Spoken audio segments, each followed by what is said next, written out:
capacitor bank សួស្តីបងប្អូនអរគ្នានេះជាຂະຫນາດទូ1250អាំពែ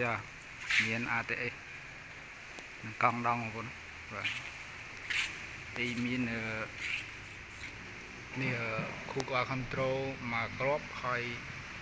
នេះពូលសញ្ញារបស់ EDC និងម៉ាស៊ីនភ្លើងអានេះអូតូអានេះ start អានេះ stop start បាទអានេះពូល ABC របស់ EDC ទៅប៉ុណ្ណឹងអញ្ចឹងយើងចូលមើលខាងក្នុងបងប្អូនគ្នា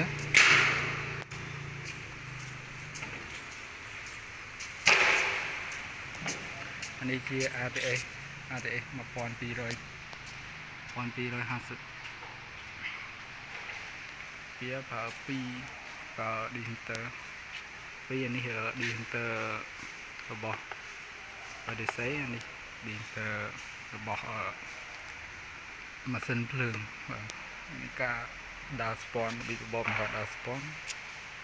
យើងមាននេះគឺបងប្អូនអាចមើលហើយយកគំរូតាមយ៉ាងក៏បានដែរ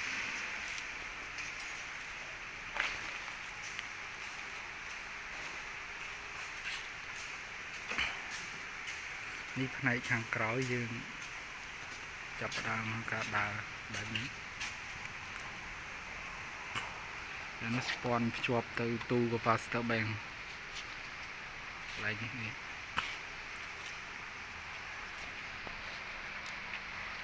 ផ្នែកខាងក្រោយយើងដើរអញ្ចឹង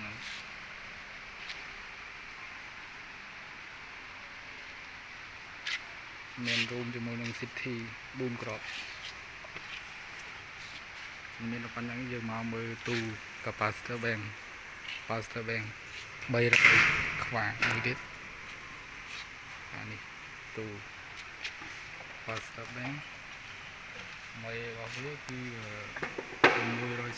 អាំពែពីមកកូនចុះមកនេះគឺ63ចែកចាយនេះ capacitor bank ជា Cooler Control ហ្នឹងវាហើយនេះជាអំពូលសញ្ញាហ្នឹងវានឹងរបៀបរបបក្នុងការតម្លើងបងប្អូនអាចមើលហើយបងប្អូនអាចតម្លើងតាមហ្នឹងក៏បានអត់ជាបញ្ហាអីទេអានេះដោយសារតែទូយើងច្រើននេះទូទូចដល់ពេល capacitor យើងវាច្រើនអញ្ចឹងយើងវាមុខក្រោយយើងតម្លើងមុខក្រោយអញ្ចឹងនេះពុយស៊ីបអត់មានអីតែគាត់ណានេះជាពាន់យើងចុះដើរមកក្រោយពីខាងនោះអញ្ចឹងណា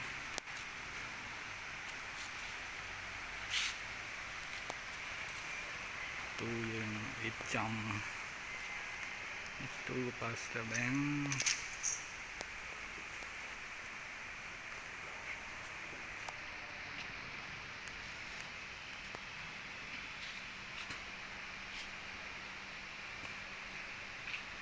ដោយសារពីខាងក្រោយយើងបាំងជ័របាត់ហើយពិបាកថតបន្តិចពីខាងក្រោយនេះអត់អីមកដោយសារយើងបាំងជ័របានពីយើងហៀងចេះដែរ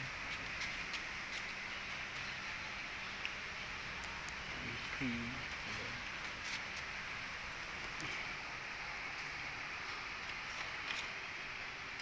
មានតែប៉ុណ្្នឹងទេ